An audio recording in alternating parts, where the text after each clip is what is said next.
उत्तर प्रदेश के लखनऊ में स्थित पीजीआई में एक एक्स एमपी के जो बेटे हैं उसकी मौत हो गई और आरोप है कि इलाज कराने के लिए 1 घंटे तक एम्बुलेंस में इंतजार करता रहा, लेकिन इलाज नहीं मिला और उसके बाद मौत हो गई।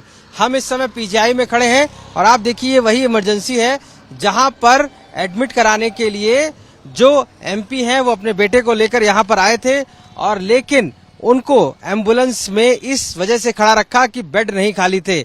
आपको बता दें कि यहाँ पर 75 बेड हैं और उन 75 बेड पर सारे बेड फुल बताए गए थे, जिसके बाद 1 घंटे तक वो इसी इमरजेंसी में जो है यहाँ पर इंतजार करते रहे, क्योंकि उनका बेटा जो था वो किडनी का पेशेंट था और डायलिसिस चल रही थी और यही वजह थी कि कहीं ना कहीं उसको यहाँ पर लेकर आया गया था। हालांकि सांसद का ये भी आरोप है कि जब वो पीजीआई के लिए आए चित्रकूट से तब पहले से उन्होंने बात की थी, डेप्यूटी सीएम ने भी उनसे बात की थी और कहा था एडमिशन हो जाएगा। इसके बावजूद भी पीजीआई पहुंचने पर उनके बेटे का एडमिशन नहीं हुआ और यहीं पर खड़े खड़े एम्बुलेंस के अंदर ही दम तोड़ दिया। ऐसे में कई सवाल खड़े होते हैं कि एक्स एमपी का बेटा था, उसकी मौत हुई, वो धरने पर बैठे।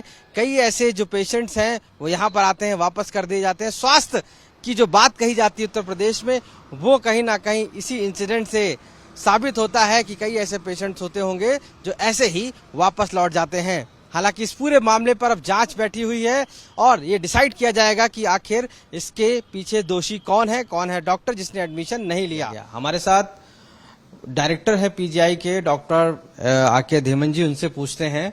सर ये बताइए, जो इंसिडेंट कल हुआ है क्या इसमें फैक्ट है और क्या हुआ था? उनका एलिगेशन है कि उसको इलाज नहीं मिला 1 घंटे तक, इस वजह से उसकी मौत हो गई। ये 2 दिन पुरानी बात हो गई है। परसों शाम की रात की बात है। मेरे को जब पता चला सुबह 4 बजे तो मैं इमरजेंसी मेडिसिन में पहुंचा और मेरे साथ में चीफ मेडिकल सुपरिटेंडेंट और मेडिकल सुपरिटेंडेंट और एचओडी जो इमरजेंसी के तो वो वहाँ थे।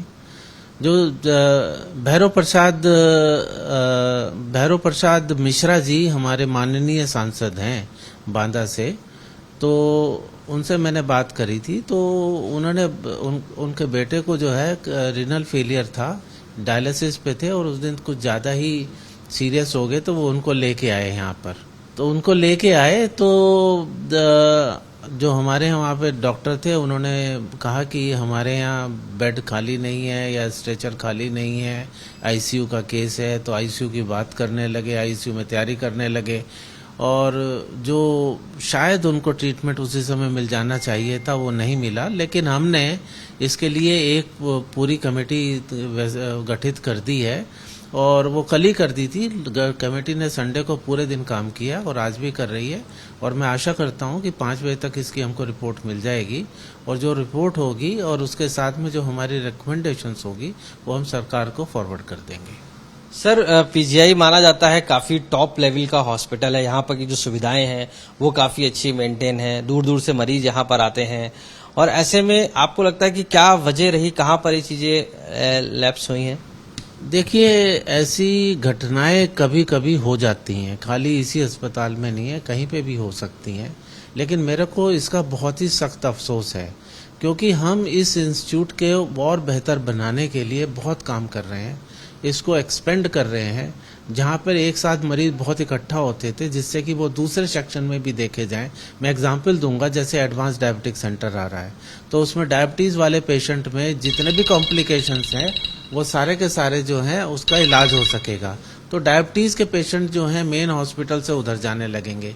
ऐसे ही अभी हमारे यहाँ जो मेन हॉस्पिटल है पीडियाट्रिक्स के पेशेंट भी आते हैं।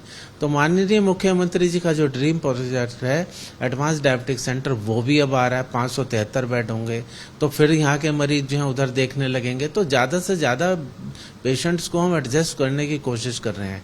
अब इमरजेंसी मेडिसिन की ही बात देखिए, पहले सिर्फ 30 बेड थे, अब हमने उनको बढ़ा के 75 कर दिए हैं और इसके अलावा 15-16 स्ट्रेचर रहते हैं जहाँ पर हम लोग देखते हैं। तो ये प्रॉब्लम तो है, थोड़ा सा तो है, लेकिन हम उसका निवारण कर रहे हैं और करने की कोशिश कर रहे हैं। लेकिन जो इंसिडेंस हुई है तो उसको हम सकारात्मक रूप से नहीं देखते हैं, बहुत ही सीरियस बात है। इसके लिए हमने जो है कमेटी गठित करी है, आज उसकी रिपोर्ट आ जाएगी और तदनुसार जो है हम कार्रवाई करेंगे। एक बहुत बड़ी सिचुएशन ये आती है कि लोगों का मानना होता है इसी केस की तरह कि हम इमरजेंसी में गए और इंतजार किया, वहां पर हमें एडमिशन नहीं मिल पाया।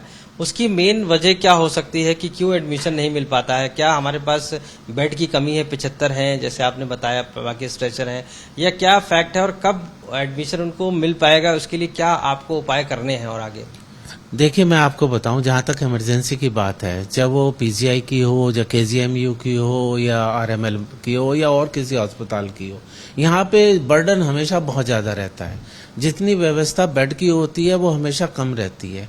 अभी हमने 30 से बढ़ा के 75 किए हैं। हमारे पास प्लान है कि हम इसको बढ़ा के 210 तक करें, लेकिन हम उसके बावजूद भी गारंटी नहीं ले सकते कि यहाँ पे लंबी लाइन नहीं लगेगी। तो आप 210 करते हैं तो 500 मरीज और आ जाते हैं। तो कहने का मतलब है कि जो हमारा एडजस्टमेंट है, जो हमें पेशेंट को देखना है, वो बहुत इंपॉर्टेंट है। हम कोशिश करते हैं कोई भी पेशेंट आए, कम से कम प्राइमरी केयर हर चीज उसको दी जाए और उसके बाद में उसको स्टेबलाइज किया जाए और फिर उसके बाद में जहाँ पे उसकी ट्रांसफर हो सकता है वहाँ पे किया जा सके। शायद इस केस में ऐसा नहीं हुआ, जब भी हम जांच कर रहे हैं। सर, और सांसद का कहना है कि डॉक्टर ने अटेंड नहीं किया और जो वो कहते हैं एम्बुलेंस थी उसमें पेशेंट पड़ा रहा, इसकी वजह से मौत हुई। तो क्या डॉक्टर्स की कोई कमी है? देखिए, मैं आपको बताना चाहूंगा, ये जांच का विषय है और जांच हो रही है। जैसे ही जांच की रिपोर्ट आएगी आपको सब कुछ पता चल जाएगा। तो ये डायरेक्टर है पीजीआई के डॉक्टर आके धीवन जी। साफ तौर से मानना है कि इस पूरे मामले पर इन्वेस्टिगेशन की जा रही है, जांच कमेटी बनाई गई है और जो भी दोषी होगा उसके खिलाफ कार्रवाई भी की जाएगी। बड़ा दुखद इंसिडेंट है उनका मानना है और ऐसे में लगातार पीजीआई को बेहतर बनाने के लिए प्रयास किए जा रहे हैं और ऐसी घटनाओं के लिए जांच कमेटी बना के कार्रवाई भी की जा रही है। लखनऊ से कैमरा पर्सन गौरव गुप्ता के साथ आशीष श्रीवास्तव, आज तक।